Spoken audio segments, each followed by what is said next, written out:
नमस्ते छात्रों, मैं अशोक ठानगे, महाराष्ट्र विद्यालय खराबोड़ी हिंदी इजी ऑनलाइन में आपका स्वागत है।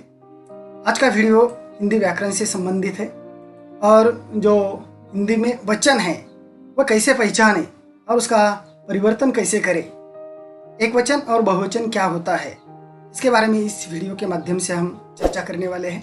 तो चलो देखते हैं वचन, पहचान और परिवर्तन।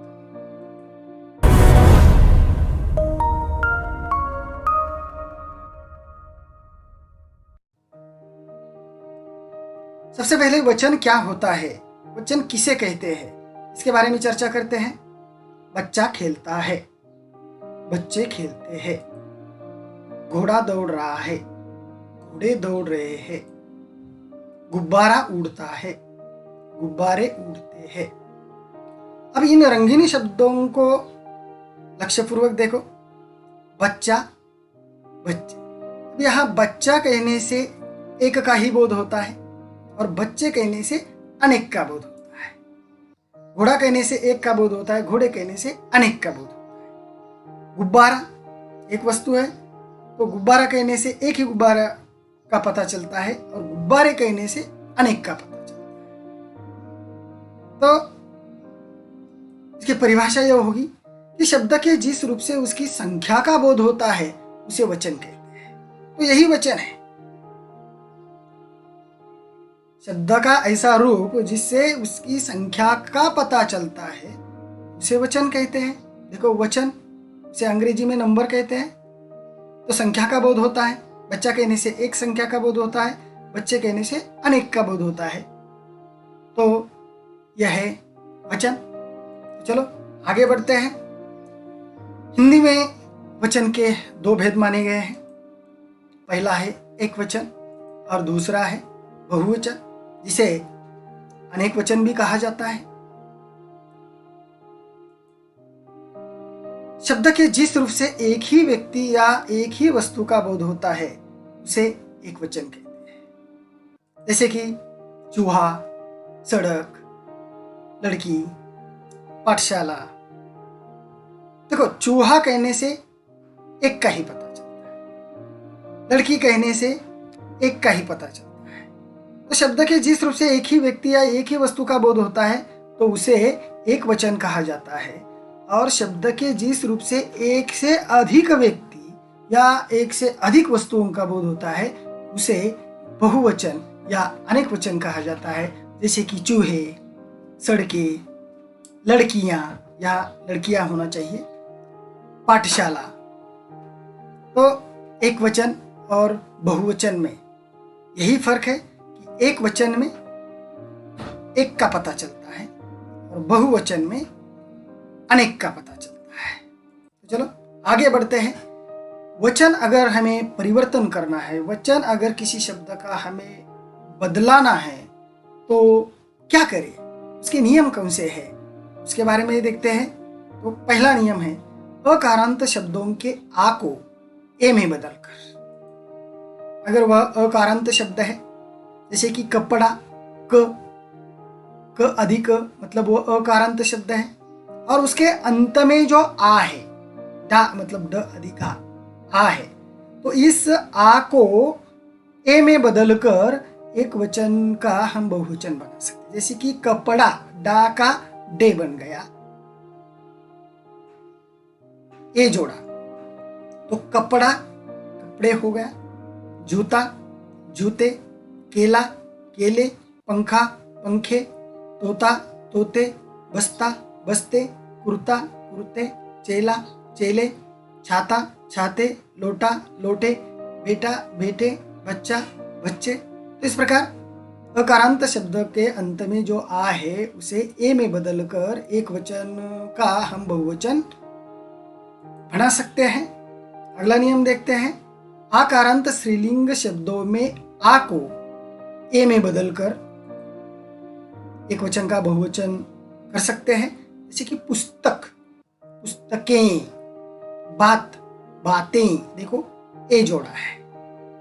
भेड़, भेड़े, दीवार, दीवारें, लात, लाते, सड़क, सड़कें, बहन, बहिने, मेज, मेजे, गाय, गायें, कमीज, कमीजे, रात, राते, बोतल, बोतले। ये दूसरा नियम है। अब अगला नियम है, आकारांत स्त्रीलिंग शब्दों के अंत में ए लगाकर भी हम एक वचन का बहुवचन बना सकते हैं, जैसे कि माता। आकारांत स्त्रीलिंग शब्द है ये सभी। माता, माताएं, देखो शब्द वही रहेगा, अंत में यह ए लगाया तो उसका बहुवचन बन गया। गाथा, गाथाएं, कथा, कथाएं, महिला, महिलाएं, विद्या, विद्याएं, आत्मा, आत्माएं, रचना, रचनाएं, कविता, कविताएं, लता, लताएं, अध्यापिका, अध्यापिकाएं, माला, मालाएं, कन्या, कन्याएं। अगला नियम है, ह्रस्व ईकारांत और या दीर्घ ईकारांत शब्दों के अंत में या लगाकर एक वचन का बहुवचन किया जाता है, जैसे कि नदी। देखो यहां दीर्घ ई है तो उसका नदियां। लड़की, लड़कियां। पत्नी, पत्नियां। लिपि, लिपियां। बेटी, बेटियां। रीति, रीतियां। रोटी, रोटियां। शक्ति, शक्तियां। गली, गलियां। मिठाई, मिठाइयां। विधि, विधियां। राशि, राशियां।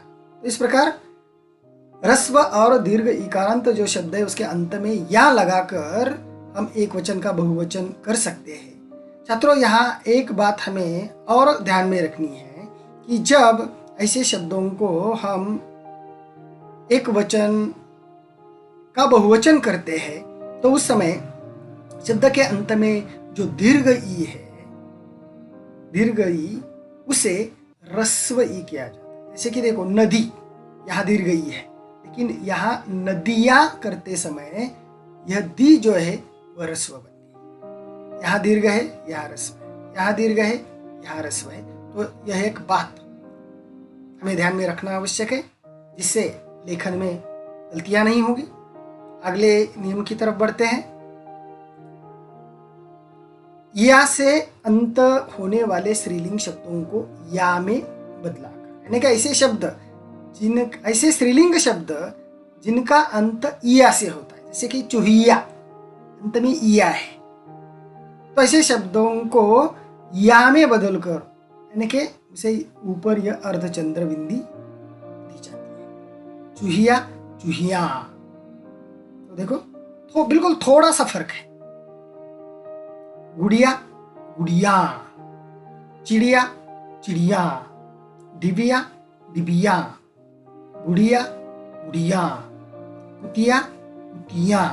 तो इस प्रकार केवल अंत में या लगाकर इन शब्दों का एक वचन से बहुवचन बनाया जाता है। अगला नियम देखते हैं।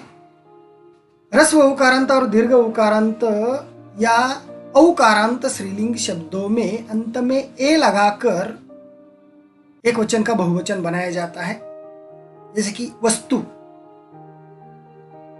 वस्तुएं। गौ, गौवें। धीनु, धीनुएं। ऋतु, ऋतुएं।